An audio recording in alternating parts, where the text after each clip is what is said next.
So, David, it seems like it's a real balancing act for the troops when it comes to dealing with the opium trade.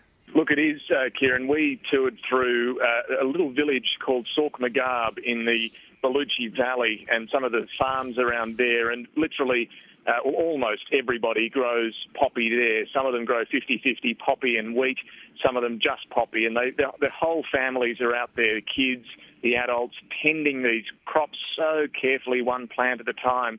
So they put a lot of work into this. And you can understand on one level why they grow it. It gives them a lot more money than wheat or other crops would, a lot more money. And these are people living in absolute poverty.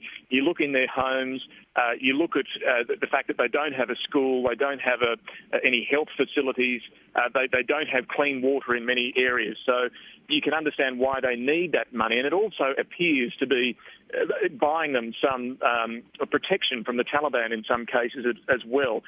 Not that they're willing to openly talk about this much, but the farmers we spoke to, certainly the one who was freely admitting that he was growing poppy, because we were speaking to him in the middle of his poppy field, he said he didn't have any trouble with the Taliban, whereas others who weren't growing poppy, they did report more trouble, more harassment, more intimidation from the Taliban. Now, for the Australian soldiers, they don't take this up as an issue with the farmers when they move around and talk to them.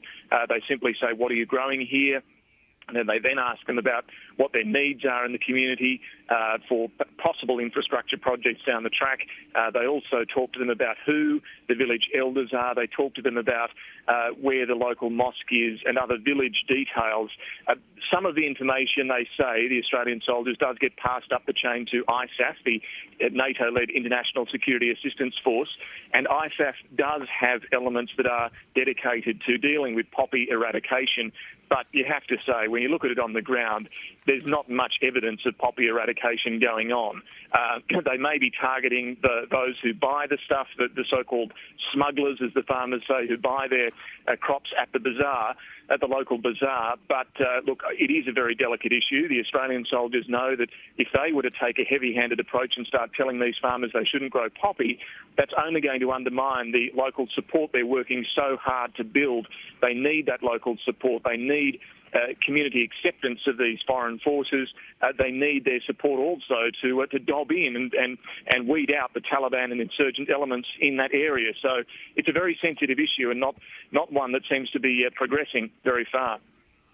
David, the Obama administration, when it comes to Afghanistan, they've signalled that reconstruction is a second priority, that rooting out the terrorism and the use of Afghanistan as a base for terror attacks is their number one priority in terms of the war in Afghanistan, that is going to take more of the focus under the Obama administration. But as I understand it, you're seeing that reconstruction efforts are continuing. Describe what you're seeing there. There are reconstruction efforts here, and the Australians are certainly keen to promote what they're doing here around Tarin Kowt in the Uruzgan province. That includes bridge building. They've built a local hospital. They've built a trade school for young men, teaching engineers, that sort of thing, which is all worthy projects. And again, it's about that building of community trust. But it doesn't take Einstein to see that is very much a secondary role to the security element here. The amount of money being spent on reconstruction pales in comparison to the amount of military expenditure here. You only have to look around the base of Tarin Kowt and some of the other outposts as well to see just what sort of resource is being pumped into this military machine. So not surprising that Barack Obama would say that.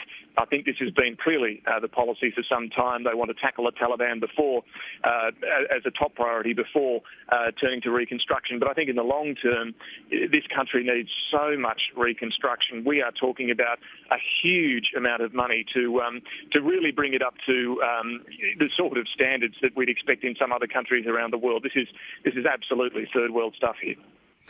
How well do the Australian and Afghan soldiers cooperate in the mentoring facet of Australia's deployment there in southern Afghanistan?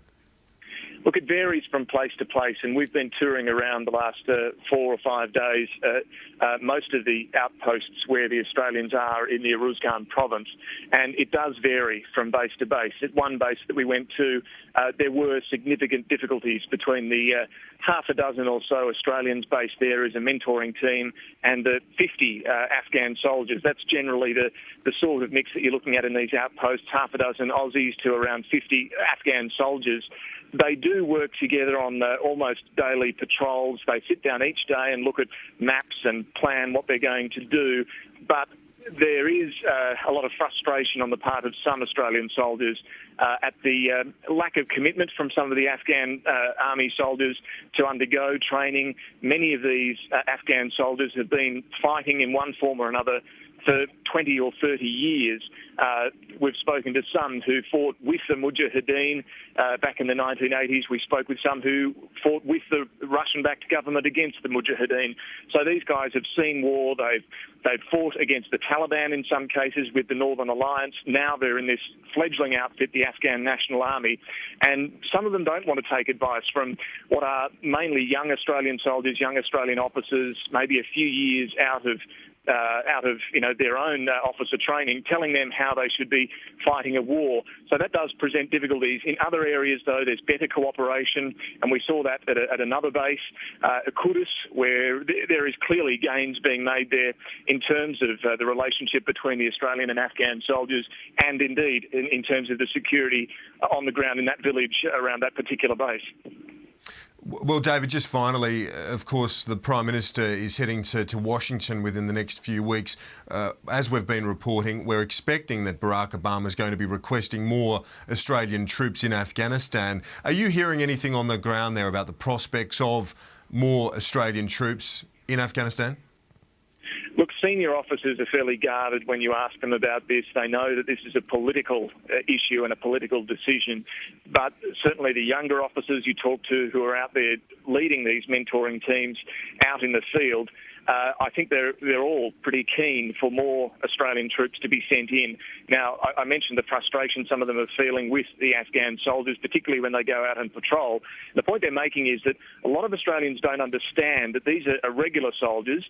We're not talking about special forces here who, of course, are out on the front line, as we know, but these are regular soldiers who are also taking the fight up to the enemy on an almost daily basis. They're in contact. They're in gun battles with the Taliban every few days in some part of Uruzgan, and they really only have, as I say, about half a dozen Australian soldiers at one time on these patrols. 50 or so Afghan. On a patrol, there'd probably be about 30 Afghan soldiers with them, but they do lack the sort of training and certainly equipment that the Australians would like to see. So I think there is support there for more infantry to be sent in here to southern Afghanistan. As I say, they know this is a decision for the Prime Minister and the government to make, but I don't think any of the soldiers here would say no if more were offered. David Speers, thanks. Thanks, Kieran.